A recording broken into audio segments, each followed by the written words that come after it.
The Johnson Wax Program with Fibber McGee and Molly.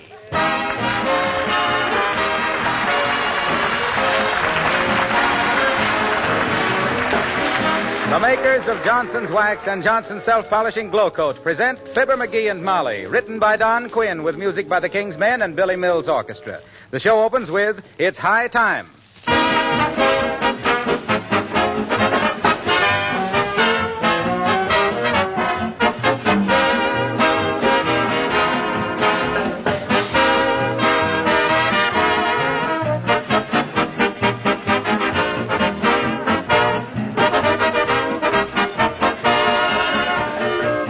Let me ask you ladies a very personal question. Along about this time of year, do you begin to get those spring house cleaning blues? Not I, Mr. Wilcox.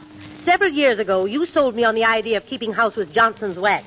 And spring housekeeping just doesn't get me down anymore. Well, that's great. Do you mind telling everybody what you mean by keeping house with Johnson's Wax? Not at all. It's really very simple. You'd be surprised how many things I wax in my home. My floors, of course, and my furniture, too. But that's not all. I wax my windowsills, Venetian blinds, pantry shelves, radiator covers, my baby's high chair, even his kitty car, and my woodwork and enameled refrigerator, picture frames, luggage, shoes. And that's what you mean by keeping house with Johnson's Wax? Yes. The wax protects all these things against wear and dirt. It makes my entire home more beautiful. And cleaning, both the regular kind and the big spring cleaning job, is so much easier. Thanks to you, Mr. Wilcox. No, thanks to genuine Johnson's Wax, if you don't mind. Sold by dealers everywhere, the world round.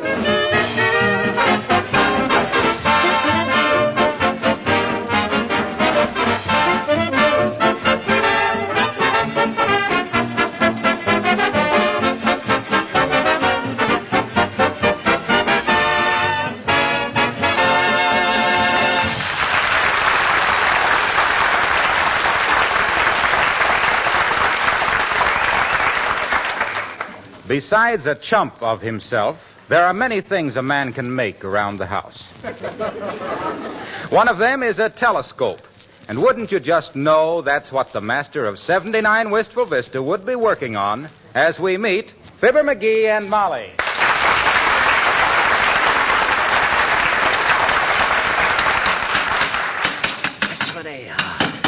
Hot dog, this thing is coming along swell, Molly. That's nice. Going to have it finished almost any time now. That's fine. Going to be a beauty, too. Of course it is. Going to be the best in town. Oh, good. You want to use it sometimes? Well, I don't know, dearie. What is it? What is it? Why, Molly, you mean to sit there with your lap full of bungalow apron and tell me you don't know what I'm making? Well, I just didn't want to be nosy, McGee. But it's very pretty, whatever it is. Well, it's a telescope. A telescope?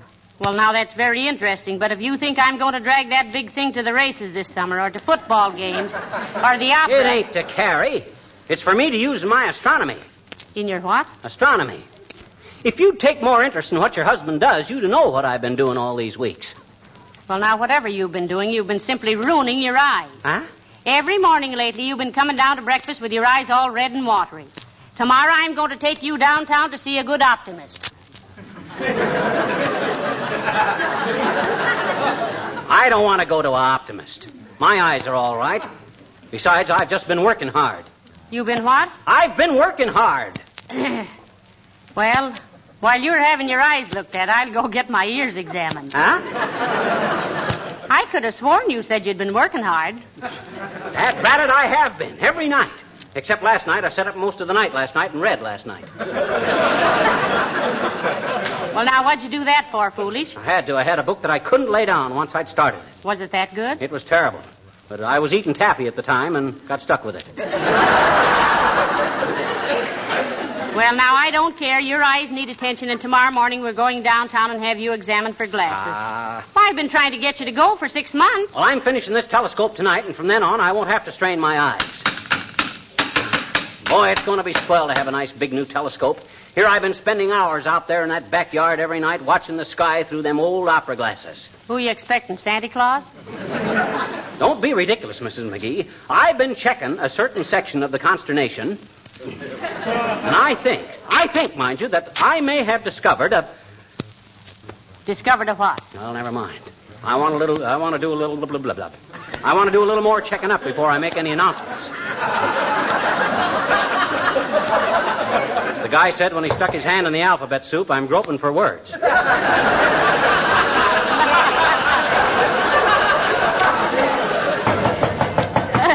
I wonder who that is. Maybe it's Venus to complain about peeping Toms. Come in. Hello, Cupid. Hello, Fizzer. Hi, Nick. I hope I'm not buttling in where angels are afraid to tread, but I wanted to tell Mrs. McGee what is happening about her chocolate Easter's rabbit she's ordering from my candy kitchen. Oh, is it ready, Mr. DePopulis? Frankly, Cupid, yes and no. Huh? Yes, it is done, and no, it's no good. What's the matter with it, Nicholas? Well, I will try to explain the situation, Puss, in a nutmeat. In the first place, which is my candy kitchen at 14th and Oak Streets, I'm getting an order for a big chocolate rabbit. Uh-huh. So, in order to fill the order, I am getting a big, real, alive rabbit to serve me as a middle while I muddled it. You grab me? Oh, you mean you got a real live rabbit to work from as a model, huh? Precisely. But if you think those bunnies is sitting still while I'm making a picture of him in hot chocolate, you have another guess coming, and I'll bet I know what it is, and you're right. No, he wouldn't. Well, now, that's too bad, Mr. DePopulis, but don't let it get you down. I can do without a chocolate rabbit this year, I guess. Why, sure. Cupid, never let somebody say that Nicholas DePopulis is letting you down, Easy. Because when you order a chocolate rabbit from me, you're getting a chocolate rabbit, even if it looks like a reindeer, and it certainly does. And I'm only charging 40 cents for it. Here, see? Why, that don't look like a reindeer, Nick. That looks like a water buffalo. In that case, it'll cost 50 cents. I'm charging more for water buffaloes than I do for reindeer, particularly when they're supposed to be rabbits. All right, Mr. DePopulis, here's your 50 cents. Yeah. Thank you, Cupid. And I hope I will be seeing you both before long. Although if I don't, I guess there won't be any bones broken unless it's my ankle from kicking myself for ever taking an order for a chocolate rabbit.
So nice of you to drop in, Mrs. Uppington. Could I run you up a cup of tea? Oh, no, thank you, my dear. I just wish to come over and ask you... Well, my goodness, Mr. McGee, what is that? Huh? This? Oh, this is a new telescope I'm making, Uppy. I took up astronomy, and I didn't want to get caught with my planets down. Don't you get it? I says I didn't want to get caught. Ain't funny, McGee. Well, astronomy is a serious business. Oh, I'm sure it must be. Oh, but tell me now, Mr. McGee, what are you going to wear in the Easter parade Sunday? Well, now, I haven't quite decided, Abigail. I'm not even sure I'll be in it. For years now, I've been trying to get McGee to get a top hat and a cutaway coat and really dress up on Easter, but... Why, you know... I used to do that, Molly. Don't you remember? Don't you remember how we used to walk down Adams Street in Peoria on Easter Sunday? Me with my spits and cutaway, and you and your... Oh, you mean spats and cutaway, Mr. McGee. I mean spits. I always took the dog along. But don't you remember, Molly, I always used to... yes, I remember, dearie. I remember. Okay. Now, suppose you go back to your sky prying and let Abigail and I talk. Oh, but she wants to see my telescope. Don't you, Uppy? Personally, I couldn't be induced to use a telescope. I can think of nothing more utterly boring. Why, certainly. Why should we squint through that thing and crack our makeup? Okay, girls, okay. But what if you could use this telescope to look into Mrs. Uppington's window right now and see all her new Easter things laying around the room? What was that? Here, let me take it up I do. Now, please, now, Mrs. McGee, don't you push. Abigail, I asked first. But just the same, I'm your guest. Now, please, Mrs. McGee. Oh, my, what am I doing? Why, I'm Mrs. Uppington. Well, I've never been so insulted in all my life. Oh, well, I was just kidding. Shucks, can't you take a joke, Uppy? Not as well as Mrs. McGee. Meaning what, Abigail? I was just thinking what a joke you took on your wedding day. Goodbye.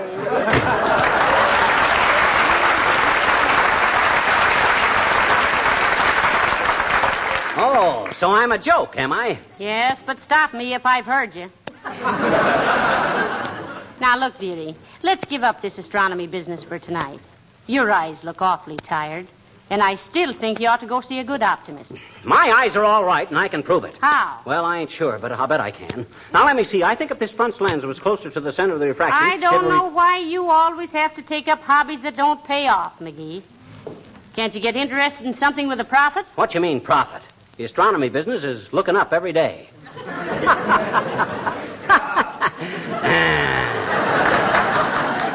That was hardly worth the effort, I'd say. Well, now, let's see. If I raise the front end of the telescope about 45 degrees, it ought to... Hi, folks. What are you doing? Hello, Mr. Wilcox. I'm building a telescope, Harlow. Yes. He's decided to change his career. He's given up wool gathering in favor of stargazing. Okay. Deride, if you like. I'll show you. Hey, give me a hand, Wilcox. Help me lift this thing over to the window. Okay, pal. Take it easy now there. Let me get... Open the window, Molly, will you? Which way do you want to point it, Professor? Which way would any astronomer point a telescope? Up, you Omaha flash.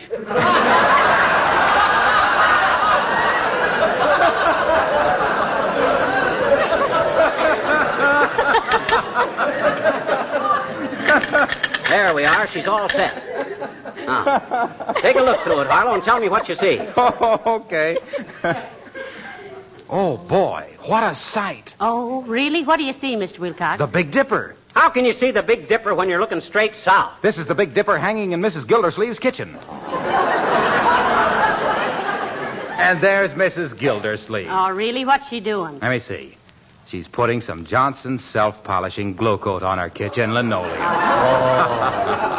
She's got a big smile on her face, too. Oh. Now she's pouring out a few drops of glow coat on the floor. Oh. Now she's spreading it around. Oh, and to think I built a big new telescope for this. It's like asking Fritz Chrysler to fiddle for a barn dance.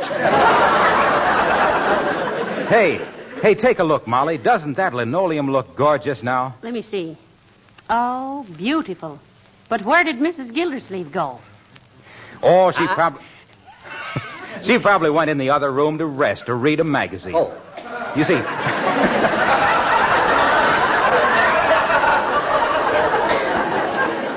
Now, look. Glow coat dries to a grand glossy polish in 20 minutes or less, you know, without any rubbing or buffing. Well, much obliged for the use of the telescope, Fibber. Oh, that's okay, Wilcox. Anytime you want to point it toward Racine, Wisconsin, to see how your orders are coming in, let me know. Nothing like making science useful. Say, you've given me a wonderful idea, Mr. Wilcox. I can certainly keep an eye on the neighborhood now. You're never going to do no such a thing. This telescope ain't made for social snooping. It's made to look for new stars. Well, in that case, I'll give the sponsor a telescope for Christmas. It'll come in handy when your option is up. So long, kids.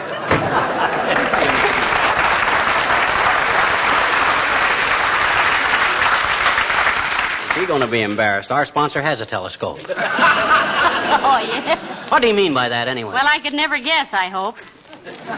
Now, come on, dearie. Leave that thing alone. I'm worried about you straining your eyes. Oh, forget my eyes. I can't. They're so beautiful. Which one? And quit kidding me. Don't you realize that astronomy is a serious business? Don't you realize... I wonder if the astronomers at Harvard have all this trouble. Come in. Hi, mister. Oh, hello there, girl. I can't spare any time to talk to you now. I'm busy now. Doing what? I'm studying astronomy. What's astronomy? Well, it's the study of the stars, sis. Mars, Jupiter, Saturn, Venus, Betelgeuse, Sirius. Is it? Is it what? Serious. Sirius, sis, is the name of a star. Oh, I don't like the serious stars, I bet you. I like the funny ones like Bob Hope and... I'm talking about heavenly bodies, sis. Like Neptune and Mars and Jupiter. And Ursus Major, Ursus Minor, Orion, and the Milky Way. The Milky Way. I'm hungry.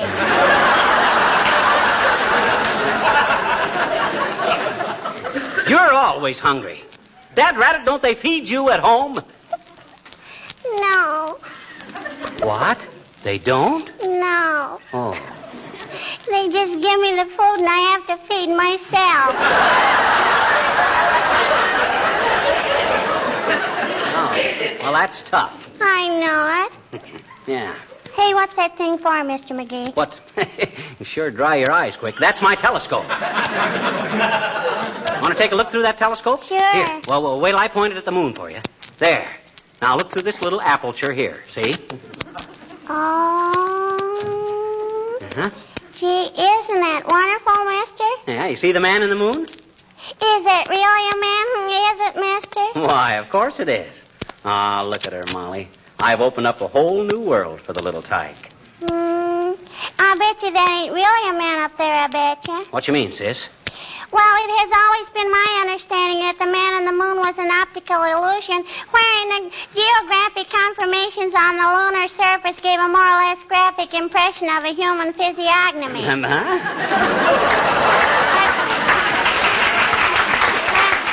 tell you, mister, if that man in the moon malarkey makes you any happier, you have my blessing. So long, Galileo.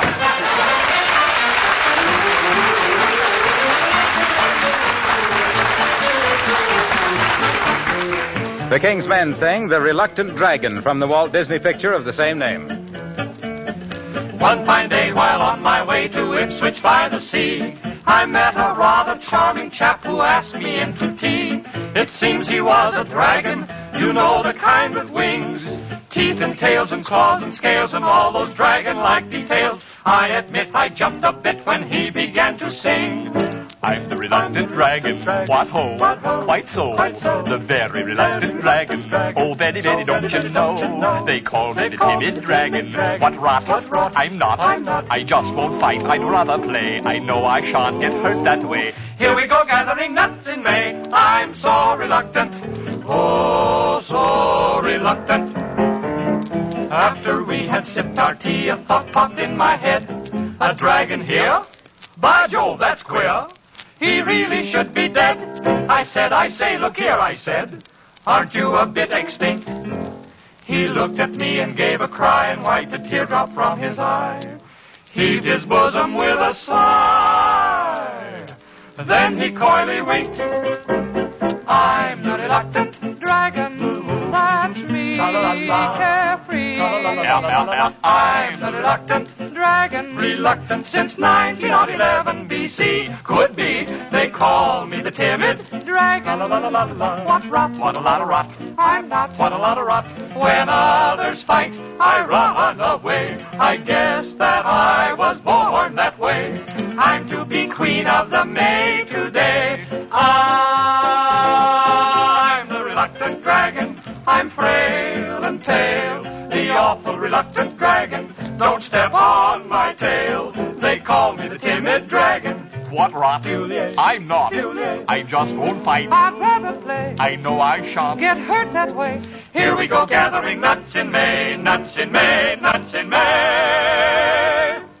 I'm so reluctant. Yup, yup, yup, yup, yup.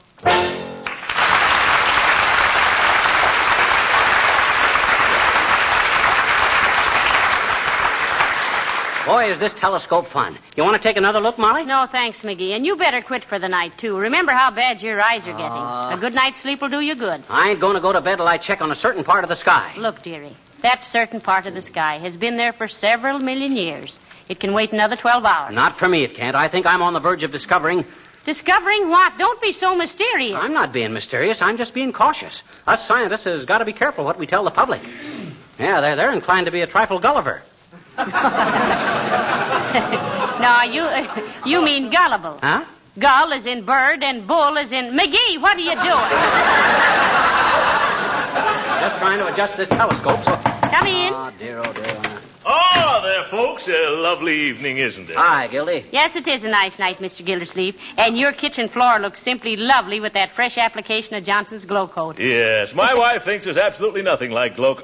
How did you know she just glow-coated the floor? You can't keep a secret from science, my good man. What are you talking about? What has science got to do with it? Well, McGee's studying astronomy, Mr. Gildersleeve, and the telescope just happened to be pointed at your kitchen window, and you see... It just happened to be pointed, did it? Yeah. Now, look here, McGee. You prying little window peeper. If I ever hear of you peeking into my house again with that silly spyglass, I'll... Hey, them rings around Saturn sure are pretty tonight. Are you listening to me, McGee? Hey, Molly, hand me a pencil and paper, will you? I got to make some notations. All right, dearie. McGee, I'm talking to you. I know it, and I wish you'd shut up. The trouble with you, Gildersleeve, is that you're here today and here tomorrow. Now, keep quiet. I got work to do. Now, let me see. If Venus comes within 26 million miles of the Earth... What's the matter, Mr. Gildersleeve? What are you fidgeting about? Well, Gee, I wish I could look through that thing. May I, McGee, please? Just one little peek? No, not now, son. But if you behave yourself, I'll let you look at Halley's Comet next time it comes past. Gee, thanks, little pal. When does Halley's Comet come by again, McGee? 1986. Well, I guess I better sit down, then. This'll be quite... What? 1986? Now, look here, McGee. Hot dog, there it is. What? Halley's Comet? No, McGee's Comet. I just discovered a comet myself. Oh, you had me startled there for a minute. Yeah, me too. How many comets do you discover per evening, McGee? How much are they a dozen? Okay, laugh if you want to. But I tell you, I've discovered a new comet. I thought so weeks ago, and that's why I built this brand new big telescope. Well, what makes you think it's a new one, McGee? Because it ain't listed on any of the sky charts. That's why. Oh, boy. McGee's Comet. This'll make me notorious all over the world. By George, he really believes it. I believe so. Why, you poor deluded little squirt. Huh? You don't know any more about astronomy than astronomy knows about you. And you could hide that under an eyelash with its feet sticking out. Go ahead, laugh all you like. I know what I'm doing. Hey, Molly, take a look through here. Now, don't jar the telescope. What do you see? Heavenly days. This is a powerful telescope. Ah, you betcha. Oh, I see an angel. What? Oh, no, it's a moth. Don't you see that little star way down low on the horizon? The one with the tail on it? That's it. That's a comet. And I discovered it. That's McGee's Comet. McGee's Comet. Is that so? Yes, that's so. Here, Gildersleeve, if you're so skeptical, take a look. There. By George, it is a comet. Why, sure it's a comet, you big dodo. And it ain't mentioned in any of the books either. It's a new one. My goodness, Mr. Gildersleeve, do you really think he did? Mrs. McGee, I think he's done it. You betcha. Think of it. My little buddy discovering a new comet. I'm going to telephone the newspaper. Give me the phone, McGee. Give me the Wistful Vista Gazette, please. Hello? Gazette? Throckmorton P. Gildersleeve speaking. I have great news for you. We've discovered a new comet in the eastern sky. Under the friendly supervision of his lifelong friend and associate, Mr. Throckmorton P. Gildersleeve. Yes, I think you have my picture in the file down there. Yes, a new comet was accidentally discovered tonight by a local man. Mr. Throckmorton P. Gildersleeve may be quoted as saying... Give me that telephone. No, you don't. Give it to me. Hello, editor. I'm Fibber McGee, 79 Wistful Vista, and I'm the guy that discovered that comet. Now, wait a minute. Yes, sir. At exactly 11:53...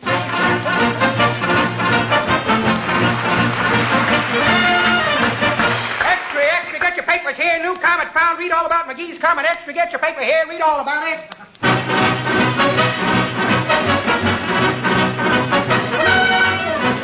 This is the midnight edition of the Wistful Vista News. At a late hour tonight, the reports seem to be confirmed that the new comet discovered by a Mr. Fibber McGraw of 76 Wisteria Vistula is absolutely authentic. The head of the Mount Whitney Observatory, Professor Whittykind, is on his way to consult Mr. McGrew about his discovery. Some skepticism has been expressed in scientific circles because the last comet discovered by an amateur astronomer turned out to be the 936 mail plane to Cincinnati. Is your stomach easily upset? If you wake in the morning with that sluggish feeling, try a bottle of old...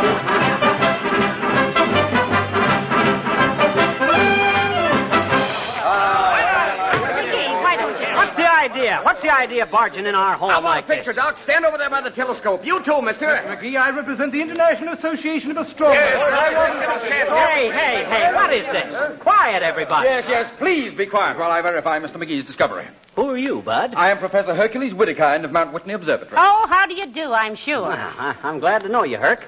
Have a chair. Never mind that. Let me see that telescope. Well, what's the matter? Won't you take my word for it? Well, there's some question in academic circles whether or not this is the old Pazuska comet, which was discovered in 1765 and subsequently mislaid. No, sir. This comet is strictly original. There's no record of it in the books. Here, take a look through that telescope. Well, you see it? By George, Mr. McGee, I congratulate you. It is a new comet. Oh, McGee, that's wonderful. Why, of course it is. Did you doubt it? Frankly, yes. Huh? Yes. After all, a new comet is not discovered every day. Oh, McGee always discovers his at night, don't you, dearie? Yes, he can see the stars better than he says. Tell me, Mr. McGee, how do you account for the fact that of all the people in the world, you, a rank amateur with a homemade telescope, discovered this comet? I had to. You had to? Yeah. I had to do something to prove to my wife that I don't need glasses.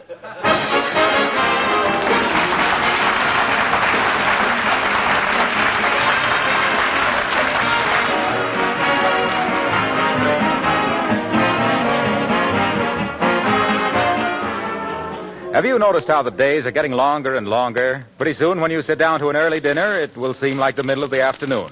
That may be a slight exaggeration, but you know what I mean. And you know, too, how nice it is to have those extra daylight hours for being out of doors, working in the garden, playing with the children, or visiting with your friends. During nice weather, most women appreciate more than ever the time and work-saving advantages of Johnson's self-polishing Glow Coat, the modern floor polish. Glow Coat keeps your floors beautiful with practically no work at all. Now take your kitchen linoleum, for example. Pour a little Glow Coat onto the clean linoleum floor, spread it around, and let it dry. Come back in 20 minutes, and you'll find a floor that is sparkling with new beauty.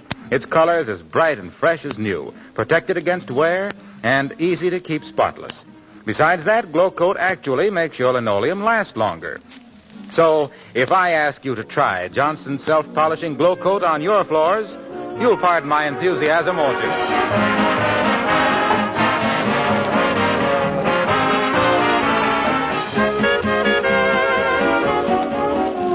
Hot dog, Molly, I'm famous. Fibber McGee, discoverer of the McGee comet. I told you I'd prove I don't need glasses. All right. So you proved you don't need glasses. You now, betcha. Come on to bed, dearie. All right, wait till I put these tools away first. Hand me that pair of pliers there, will you? What pair of pliers? What's pliers right there on the table? That's a hairpin. Huh? Oh. Looks like a pair of pliers. Good night. Good night, all.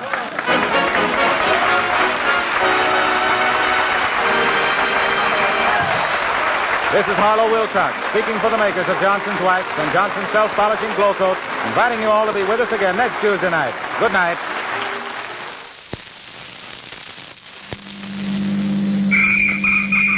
Hey, you! Pull over to the curb! What's the matter, officer? I wasn't doing anything, was I? No, not this time. I was just interested in that car of yours. Looks pretty neat for an old car. What do you use on it? Oh, that?